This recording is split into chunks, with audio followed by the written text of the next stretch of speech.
నమస్తే మాస్టర్స్. మనం ఆ, మరణం మధురం పుస్తకం చదువుకుంటున్నాము.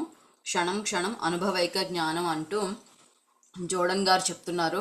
దాన్ని స్వర్ణలత గారు అనువదించారు. మనము ఇప్పుడు ప్రస్తుతం పుస్తకం చివరికి వచ్చేసాము. 13వ అధ్యాయం కోల్పోవటాలు మరియు తిరిగి కలవటాలు, పరస్పరం మళ్ళీ చూసుకోవడం అనే దగ్గర ఉన్నాము. దాంట్లో ఆత్మాభివృద్ధి అంటే ఏంటో చూద్దాం. మనం తిరిగి కలిసినప్పుడు గమ్యస్థానం దగ్గర నిర్దేశకులు మరియు ప్రియతములు, తరువాత మన సమూహంతో మనం ఎదుర్కోవలసినది ఏదో ఉంది. మనం మార్పు చెందాము. ఈ తిరిగి వచ్చిన ఆత్మకు మార్పు చెందిన శక్తి ఇప్పుడే ముగిసిన జీవితం నుండి పొందిన కొత్త వివేకం ఉంది. ఆ స్వాగతించే ఆత్మలు కూడా తమ జన్మల సౌశీల్యత వలన మార్పులు చెందాయి. భూమి లేదా మనం ఎంపిక చేసుకున్న గ్రహం మీదకు మన ప్రతిస్పందన, ప్రతి సందర్శన సుదీర్ఘం అనే విధాలుగా మార్పు చెందే కఠినమైన యాత్ర.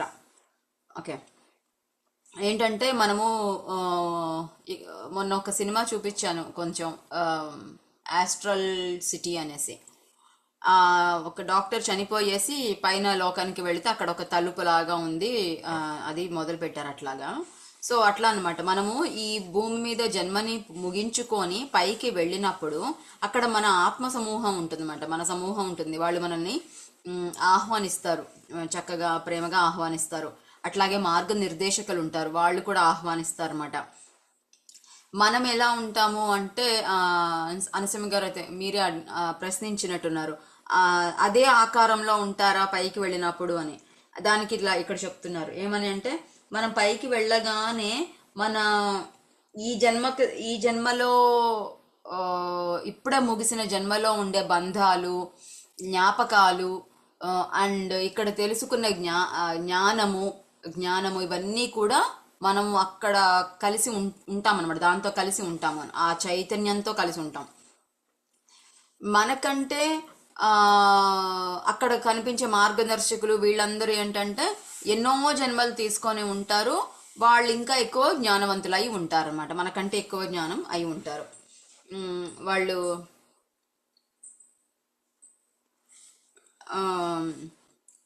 సో మనము భూమి మీదకి కానీ లేదంటే వేరే గ్రహాల మీదకి కానీ వచ్చినప్పుడు ప్రతి ఆ జన్మలో ఆ భూమి మీద కానీ ఆ గ్రహం మీద మనము చాలా కాలము జీవించి అక్కడ చాలా విషయాలు తెలుసుకొని అక్కడికి పైకి వెళ్తాం అనమాట. అంటే తెలుసుకోవడానికి వెళ్తాము, నేర్చుకోవడానికి వెళ్తాము, అవన్నీ కూడా పూర్తయినప్పుడు పైకి వెళ్తాము. ఆ జన్మ నుంచి తెచ్చుకునేవన్నీ మనతో ఉంటాయి. కానీ మనకంటే ముందు ఉండే వాళ్ళు అక్కడ అందరూ కూడా ఇంకా ఎక్కువ జన్మలు చేసి ఉండి వాళ్ళు ఇంకా ఎక్కువ జ్ఞానాన్ని పొంది ఉంటారు అన్నమాట. మనం సంపూర్ణత్వంలోకి, సర్వస్వంలోకి తిరిగి వచ్చినప్పుడు మనం నూతన జ్ఞానాన్ని తిరిగి తేవటమో కాకుండా మన స్వీయ మార్పు చెందిన చైతన్యాన్ని కూడా తెస్తాము. మనం ఆత్మసారం మిగిలే ఉన్నప్పటికీ కొన్ని విధాలుగా మనం క్రొత్త వాళ్ళం. అది కళాశాల స్నేహితులు వేరువేరు దేశాలలో అనేక సంవత్సరాల పాటు ఉండి మళ్ళీ కలుసుకోవడం లాంటిది. ఈ మధ్య సంవత్సరాలలో ఎంతో జీవితం గడిచింది. ఎన్నో నష్టాలు, ఆనందాలు, ఇబ్బందులు సంభవించాయి. పాత స్నేహం తిరిగి సవరించబడాలి. ముందు వారు పాత జ్ఞాపకాలలో కొట్టుకుపోతారు. తరువాత నెమ్మదిగా ఒక్కొక్కళ్ళు ఏ విధంగా మారారో సున్నితంగా వివరిస్తారు. ఆవలి జీవితంలో ఆత్మలు తిరిగి కలిసినప్పుడు ఈ విధంగానే సంభవిస్తుంది. వారు జాగ్రత్తగా ప్రేమతో పరస్పరం తిరిగి బలాన్ని నిర్ధారించుకుంటారు. ఈ విధమైన అన్వేషణ క్రమం ఎంతో సన్నిహితంగాను సౌందర్యయుతంగాను ఉంటుంది. ఒక జీవితకాలమే మనలో ఎంతో గొప్ప మార్పు తెస్తుంది కనుక అది ఘర్షణలుగా కూడా ఉంటుంది. ఓకే, సో ఏం చెప్తున్నారంటే, మనము పైకి వెళ్తాం కదా, ఈ జన్మలో తెచ్చుకున్న నూతన జ్ఞానం ఏదైతే ఉందో దాన్ని తీసుకొని వెళ్ళామో ఆత్మలోకంలోకి. అంతేకాకుండా ఆ కొత్త జ్ఞానము తీసుకోవడం వలన మన చైతన్యంలో మార్పు వస్తుందన్నమాట. అంటే నేను ఒక జంతువుగా పశువుగా ప్రవర్తించిన జన్మ దగ్గర నుంచి ఇప్పుడు మనిషిగా ఒక మానవత్వంతో ప్రవర్తించిన జన్మలో ఉన్న జ్ఞానము ఇవన్నీ తీసుకుంటూ ఉండడం వల్ల నేను ఎదుగుతూ ఉంటుంది, నా ఆత్మ ఎదుగుతూ ఉంటుంది.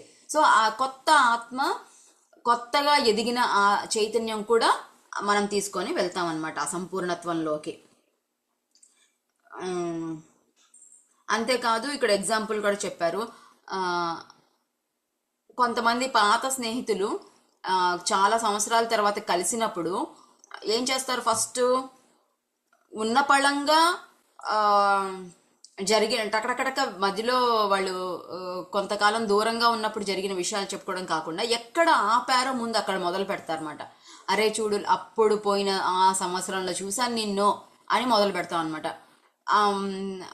అప్పుడు ఏం జరిగింది అనేది కొంచెం మాట్లాడుకొని తర్వాత మన అప్పటి నుంచి మళ్ళీ ఇప్పటిదాకా కలిసేంత వరకు మధ్యలో ఏమేమి జరిగాయి, ఎవరెవరు ఎంతగా ఎదిగారు, ఏమేమి చైతన్యాన్ని తీసుకున్నారు, ఎంత ఆత్మాభివృద్ధి చెందింది, ఇవన్నీ కూడా మాట్లాడుకుంటారు. అవసరం కూడా సజ్జన సాంగత్యం అంటాం కదా, అది అవసరం అన్నమాట. దాని వలన ఇంకా మనకి ఏం తెలుస్తుందంటే ఏ పని చేస్తే ఎటువంటి జ్ఞానాన్ని పొందుతాము, లేదంటే ఏ ఏ ఏ విధంగా చేస్తే ఎటువంటి చైతన్యం కలుగుతుంది, లేదా ఎటువంటి అభివృద్ధి జరుగుతుంది, లేదా మనలో ఎటువంటి మార్పులు వస్తాయి, ఎటువంటి రిజల్ట్ వస్తుంది, ఇవన్నీ కూడా మనం అక్కడ మాట్లాడుకోవడం వలన అర్థమవుతుంది అనమాట. అంతేకాదు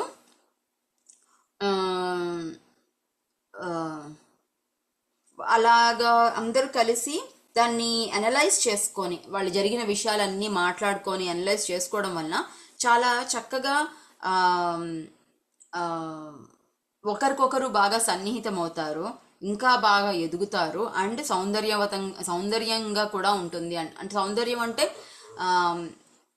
ఒక గొప్ప చైతన్యం అనమాట. ఆ చైతన్యంతో కూడా ఉండడం అనేది జరుగుతుంది అందరికీ కూడా. అంతేకాదు వాళ్ళ రాబోయే జన్మలకి కానీ వాటన్నిటికీలో కూడా ఎంతో మార్పు తెస్తుందన్నమాట.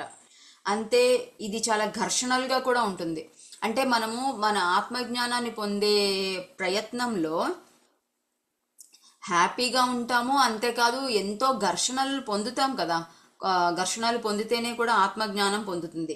అంతేకాదు అక్కడ మాట్లాడుకుంటారు అన్నారు కదా ఫ్రెండ్స్, మన సమూహం ఆత్మ సమూహం ఉంది, వాళ్ళతో మనం ఒకరికొకరు చెప్పుకునేటప్పుడు అక్కడ కొంచెం ఘర్షణలు కూడా జరుగుతాయంట. ఎందుకు అంటే నేను ఒకలాంటి అర్థం తీసుకుంటాను, నువ్వు ఇంకోలాంటి అర్థం తీసుకుంటావు, రెండిటికి మధ్యలో నువ్వు అలా కాదు, నువ్వు ఇలా చేసి ఉండాల్సిందేమో, ఇట్లా అనేసి ఘర్షణలు కూడా ఉంటుంది అని అన్నారు. చాలా మార్పు వస్తుంది అన్నారు. తర్వాత గృహం, ఈ మరణించిన మరియు పుస్తకంలో మీకు ఆవలి జీవితం గురించిన ప్రముఖ మ్యాప్ మరియు దారి చూపించే నిర్దేశకుడు ఉన్నాయి. అది మీరు మార్పు చెందడంలోనూ శరీరం వదిలిన తరువాత కొన్ని ముఖ్య క్షణాలలోనూ సహాయం చేయడానికి ఉద్దేశింపబడినది. అంతేకాకుండా మిమ్మల్ని భయం నుండి రక్షించడానికి కూడా ఉపయోగపడుతుంది. స్వీకరించబడతారు, శ్రద్ధ చూపబడతారు మరియు ప్రేమించబడతారు అని జ్ఞాపకం ఉంచుకోండి. మరణం తర్వాత సమయం గురించిన ఖచ్చితమైన సమయం ఇది. అంతేకాదు మీరు తెలుసుకోవలసిన అవసరం ఉన్న దానిలో కేంద్ర భాగం ఇది. ఓకే, సో మనకి పుస్తకం అయిపోవచ్చిందని కాదు, అయిపోయిందనే చెప్పాలి. తర్వాత కొంతమంది అనుభవాలు ఉన్నాయి మరి. సో ఏం చెప్తున్నారంటే అది మన ఇల్లు, పైలోకం అనేది మన సొంత ఇల్లు. కాబట్టి మనం అక్కడికి వెళ్ళడానికి ఈ పుస్తకంలో తర్వాత కొంచెం ఒక మ్యాప్ కూడా ఉందంట, ఎలా వెళ్ళాలి అనేది. ఒకవేళ మనం శరీరం ఈ జ్ఞానం అంతా తీసుకుంటున్నాం కదా, మన చైతన్యంలో ఉండిపోతుంది ఈ జ్ఞానం అంతా కూడా. మనం శరీరం వదిలిపెట్టేసిన తర్వాత ఈ జ్ఞానం మనతోనే ఉంటుంది కాబట్టి ఈ మ్యాప్ మనకి గుర్తొస్తుంది అనమాట. ఇంకా ఏం చెప్తున్నారంటే ముందుగా ఇవి మనకి ఎలా ఉపయోగపడుతుంది, ముందు మనకి భయం అనేది లేకుండా పోతుంది. శరీరం వదిలిపెట్టిన తర్వాత ఎక్కడికి వెళ్ళిపోతామో, ఏమైంది, అసలు నేను చనిపోయానా లేదా, ఈ విషయాలన్నీ మనము ఈ జ్ఞానం పొందాం కాబట్టి మనకి ఒక ఎరుకలా ఉంటుంది, భయం లేకుండా ఉంటుంది. ఇంకా ఈ రచయిత ఏం చెప్తున్నారంటే ముఖ్యంగా మీరు గుర్తు పెట్టుకోవాల్సిన ప్రధానమైన ముఖ్యమైన విషయం ఏంటి అంటే మీరు స్వీకరించబడతారు, శ్రద్ధ చూపబడతారు, ప్రేమించబడతారు అని జ్ఞాపకం ఉంచుకోండి అన్నారు. అంటే మనల్ని అక్కడ ఎక్కడికి వెళ్ళినా కూడా, అది కొత్త ప్రదేశమైనా మనకు తెలియని వాళ్ళు ఉన్నా కూడా మనల్ని వాళ్ళు ఎంతగానో ప్రేమిస్తారు. మనల్ని వాళ్ళు ఎంతగానో శ్రద్ధ చూపుతారు మన మీద, మనల్ని అంటే యాక్సెప్ట్ చేస్తారనమాట. మనల్ని చక్కగా రండి అనేసి, తీసుకొని అని అవన్నీ చెప్తారనమాట. వాళ్ళు ప్రేమిస్తారు, మనల్ని జాగ్రత్తగా ఉండి పక్క నుండి చూసుకుంటారు. మనం ఎక్కడికి వెళ్తున్నామో, ఏం చెయ్యాలో, తర్వాత ఏం చెయ్యాలో ఇవన్నీ కూడా పక్కనే ఉండి మార్గనిర్దేశకులు కానీ మన పెద్దలు కానీ చూసుకుంటుంటారు. ముఖ్యంగా మిమ్మల్ని బాగా చూసుకుంటారు అనే విషయాన్ని మాత్రం బాగా గుర్తుపెట్టుకోండి. ఇంకా మిగతా విషయాలన్నీ మర్చిపోయినా కూడా మనం అక్కడ చాలా క్షేమంగా హ్యాపీగా ఉంటాము అనే విషయం మాత్రం గుర్తుపెట్టుకోవాలి.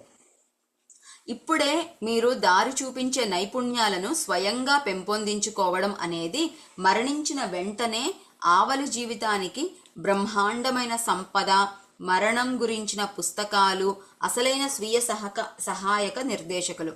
ఇది దానికేమీ మినహాయింపు కాదు. ప్రాచీన పుస్తకాలలో చాలా వరకు సత్యం కంటే అవాస్తవాలైన అవన్నీ ఆవలి జీవితంలో మైలురాళ్లను కనుగొనే నైపుణ్యాలు అందించాయి.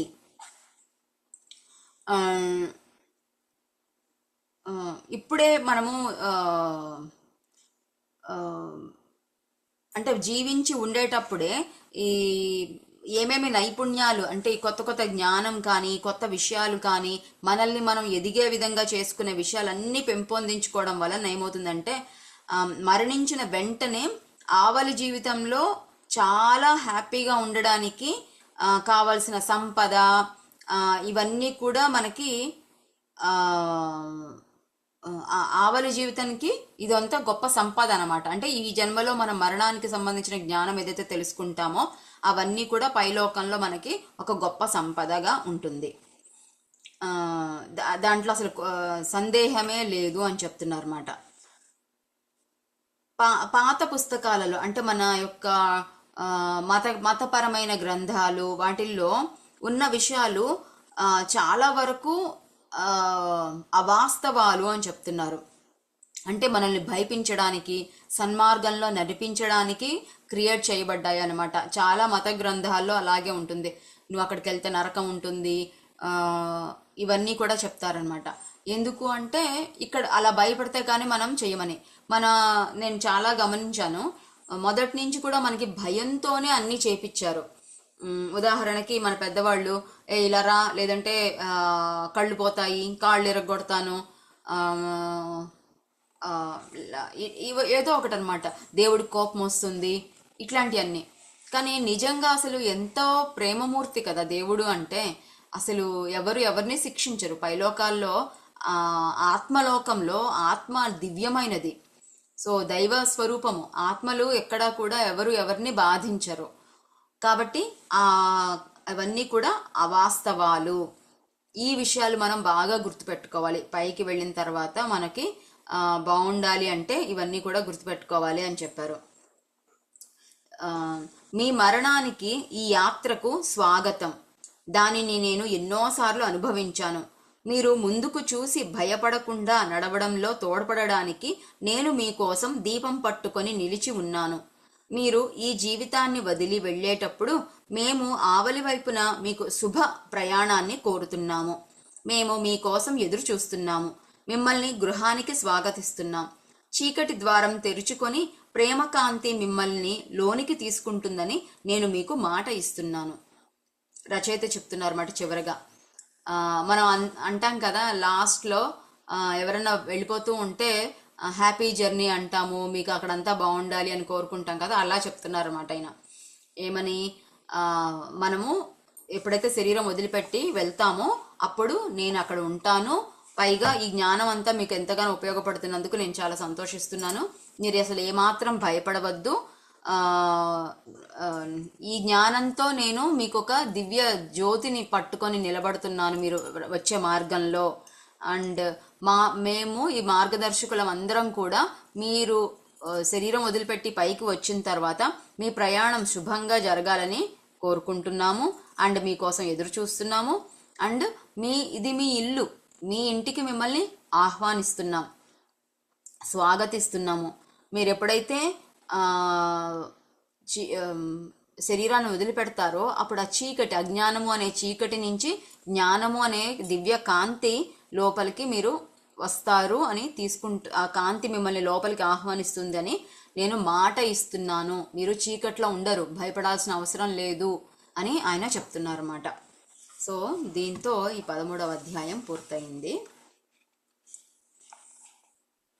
తర్వాత అనుబంధం, పుస్తకం చివరిలో అనుబంధం అని ఉంటుంది కదా, అది చదువుతున్నాను.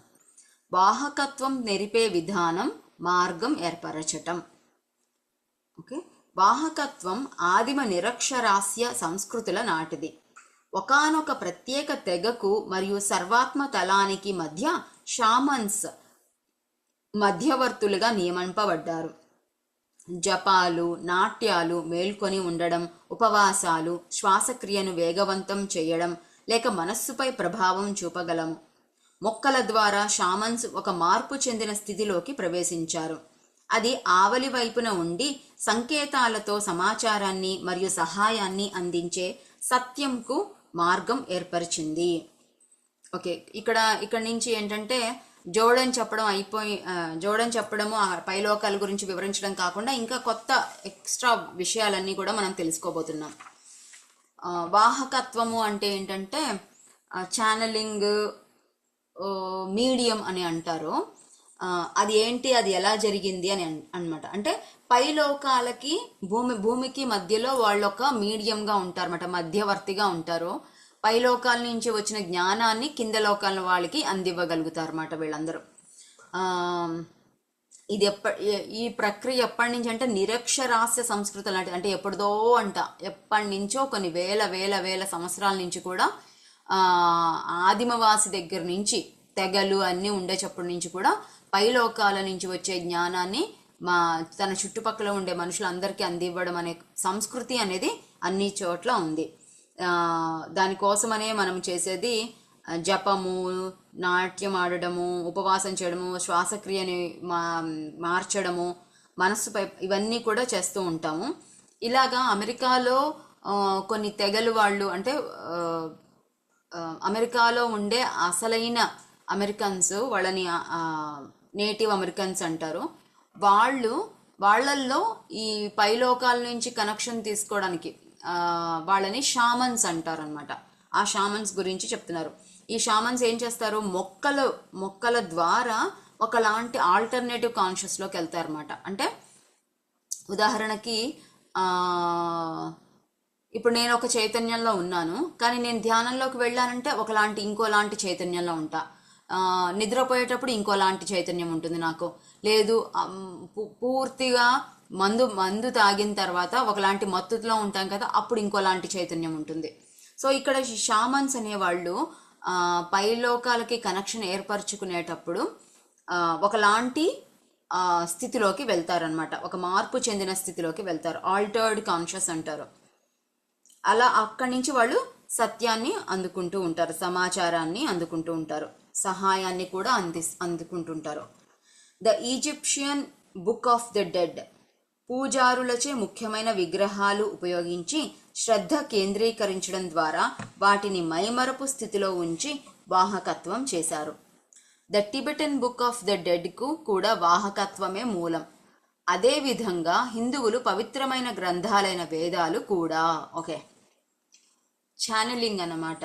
అంటే ఛానలింగ్ అంటే ఏంటంటే ఇప్పుడు నేనున్నాను, మనకి మామూలు మాటల్లో చెప్పాలి అంటే అమ్మవారు ఒంట్లోకి రావడం అంటారు. మనకి జాతరలు అట్లా జరిగేటప్పుడు ఒకళ్ళు అలా ఊగిపోతూ ఉంటారు కదా, ఊగిపోయి వాళ్ళు ఏదో చెప్తూ ఉంటారు, ఆ చెప్పిందంతా కూడా అమ్మవారే చెప్పింది అని భావిస్తూ ఉంటారు కదా, అదే అనమాట. అలాంటిదే ఛానలింగ్ అంటే.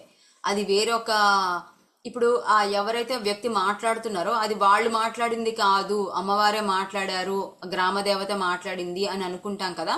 అంటే ఏంటి, వాళ్ళ చైతన్యం అక్కడ మారిపోయింది. అలాగే ఇప్పుడు ఇక్కడ పుస్తకాలు చాలా ఉదాహరణకు చెప్పారన్నమాట. ఏంటి, Egyptian book of the dead అని, Tibetan book of the dead అని, అట్లాగే మనకు సంబంధించిన వేదాలు ఇవన్నీ కూడా ఛానలింగ్ ద్వారానే జరిగాయి అని చెప్తున్నారు అనమాట. అంటే ఎవరైతే ఉన్నారో వాళ్ళకి ఆ దివ్యమైన శక్తి వీళ్ళ లోపలికి ప్రవేశించి వీళ్ళ ద్వారా రాయించింది.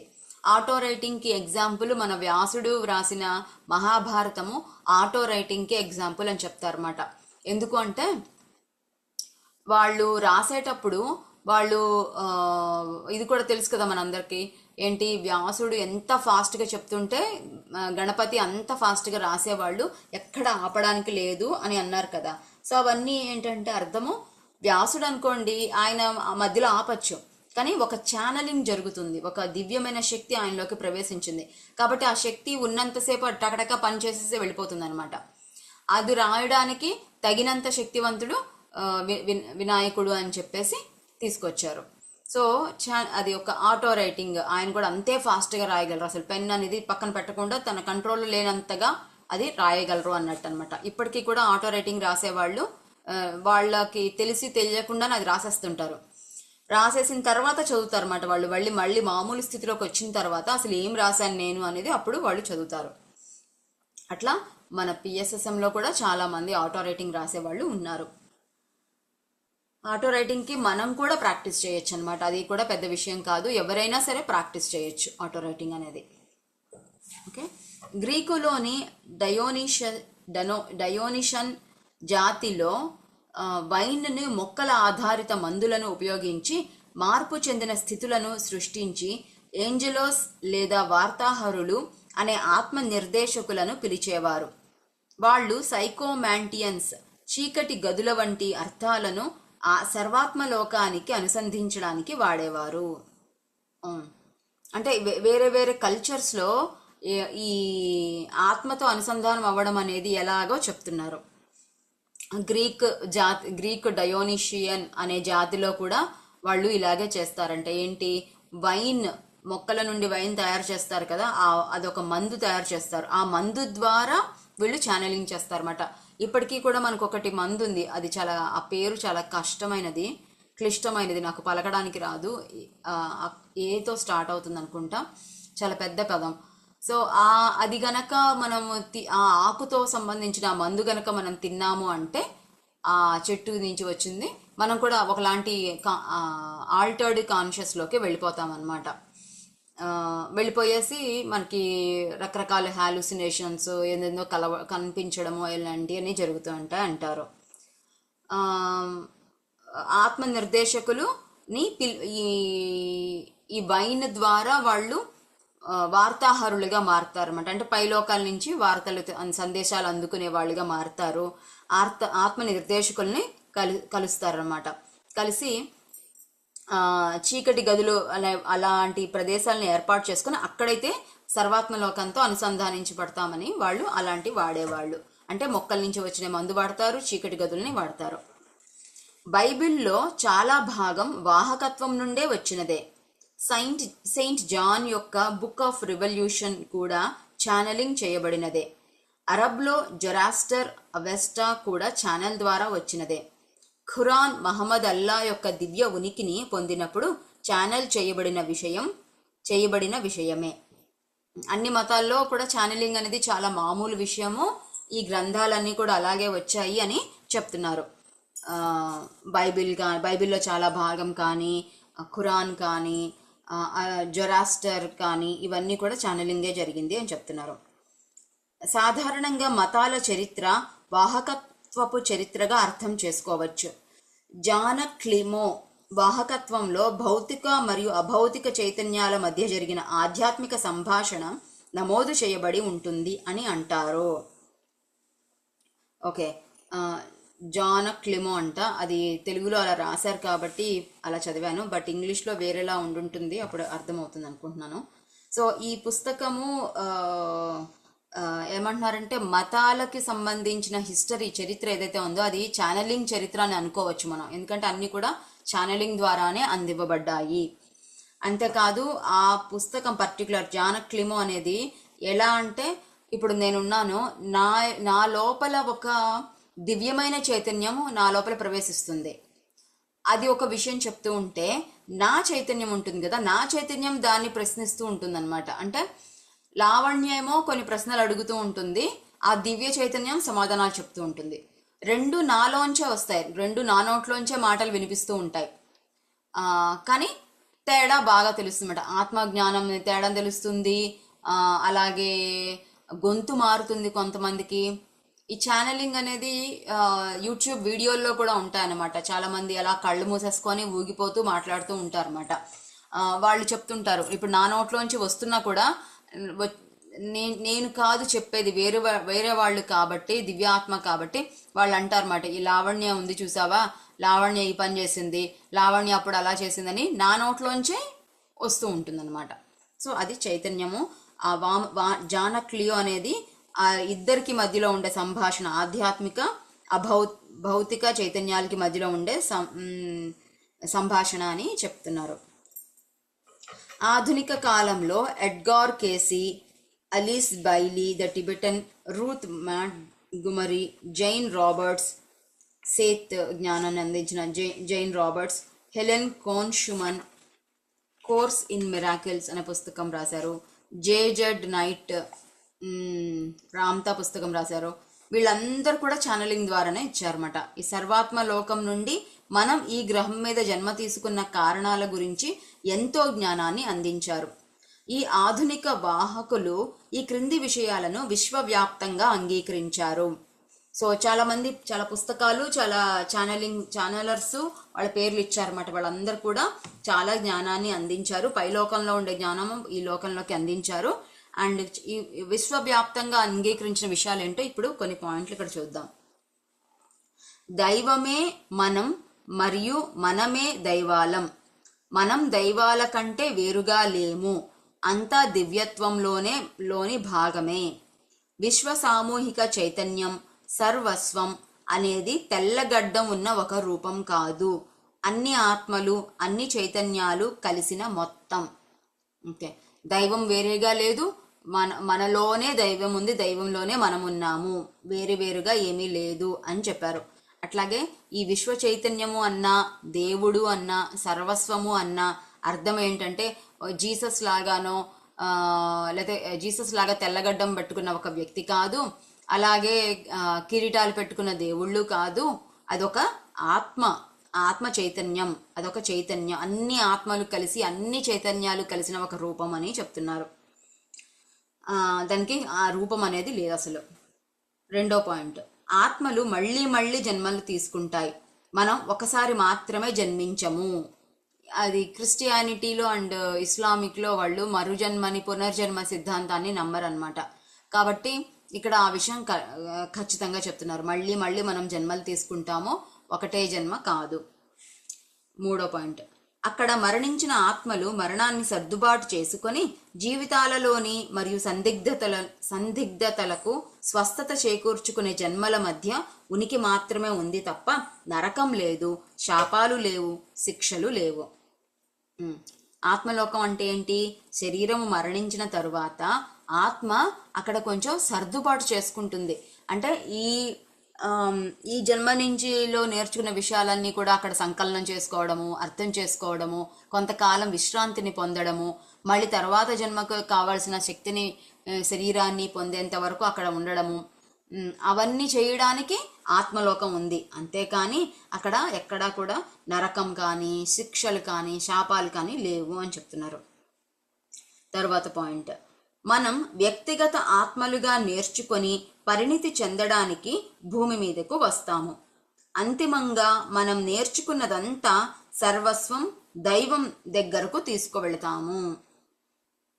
మనము ఆ విశ్వం నుంచే వచ్చాము, ఆ విశ్వ చైతన్యము లేదా సర్వస్వం నుంచి వచ్చాము, విడివిడి ఆత్మలుగా వచ్చాము. వచ్చి ఇక్కడ ఏం చేస్తామో, నేర్చుకోవాల్సింది, చేయాల్సింది పనులు చేసేసుకొని మళ్ళీ ఆ జ్ఞానం అంతా సర్వస్వానికి లేదా దైవానికి దగ్గరికి తీసుకువెళ్తాము అని చెప్తున్నారు. చివరి పాయింట్, మన స్వీయ ఆత్మ గుర్తింపును నిలిపి ఉంచుకుంటూనే మన అందరం ఒక్కటే. ఇది ఒక విషయం. మన అందరం ఒకటే చైతన్యం నుంచి వచ్చాము, అది గుర్తుపెట్టుకోవాలి. మళ్ళీ విడివిడిగా ఉన్నాము ఎందుకు అంటే, మన స్వీయ ఆత్మ ప్రతి ఒక్కటి కూడా ముక్కలు ముక్కలుగా చేసి ఎదిగేలా చేసిందనమాట. అంటే ఉదాహరణకి ఒక రకమైన చెట్టు ఉంది, ఒక రకమైన ఆకు, దాని పేరు తెలీదు నాకు, మేబీ రణపాల అయి ఉండొచ్చు, తెలుగులో ఆ పేరు ఉందనుకుంటా. ఆకులోంచే వేర్లు పుట్టేసి ఆకులోంచి మొక్కలు వస్తుంటాయి అన్నమాట. ఇప్పుడు లేదా బంగాళదుంపని తీసుకుందాం. ఒక బంగాళదుంపని మా దానికి ఎన్నో కన్నులు ఉంటాయి. దాన్ని భూమిలో పాతి పెట్టినప్పుడు మనకి ఆ ప్రతి కన్నులోంచి మొక్కలు వస్తాయి. కానీ ఆ మొక్కలన్నీ ఒకే చోట ఉండిపోవడం వలన వాటి ఎదుగుదల సక్రమంగా ఉండదు. ఒకటే మట్టిని ఒకటే కుండీని అవన్నీ సర్దుకోవాలి, కాబట్టి ఎదుగుదల సరిగ్గా ఉండదు. అదే గనక మనం ప్రతి కన్నుని, బంగాళదుంపలో ఉండే ప్రతి కన్నుని ముక్కలుగా విడదీసి ప్రతి కన్నుని వేరు వేరు కుండీలో గనక నాటితే ప్రతి ఒక్కటి కూడా బాగా పెరుగుతుంది కదా, ప్రతి ఒక్కదానికి కూడా పోషణ లభిస్తుంది కదా. ఇదే విధంగా పైన విశ్వాత్మ సర్వస్వం ఏదైతే ఉందో ఆ సర్వస్వం నుంచి మనందరం విడివిడిగా ముక్కలుగా విడిపోయామన్నమాట. విడిపోయేసి ప్రతి ఒక్కళ్ళము మళ్ళీ మళ్ళీ జన్మలు తీసుకుంటూ ప్రతి మన ప్రయాణాలని మనం కొనసాగిస్తూ ఉన్నాం. కొనసాగిస్తూ ఆ జ్ఞానాన్ని అంతా కూడా తిరిగి పైలోక నుండి సర్వాస్వానికి ఇస్తున్నాం. కాబట్టి మన స్వీయ ఆత్మ అంటే ప్రతి మొక్క వేరువేరు, బంగాళదుంప నుంచి వచ్చిన వేరువేరు మొక్కలన్నీ కూడా వేరువేరుగా దాని ఉనికిని కాపాడుకుంటున్నాయి. వాటన్నిటిని అవి పెరుగుతున్నాయి, మొక్కలు మళ్ళీ బంగాళదుంపలు ఇస్తాయి. అంతేకాదు చివరికి అవన్నీ కూడా మళ్ళీ బంగాళదుంపలే.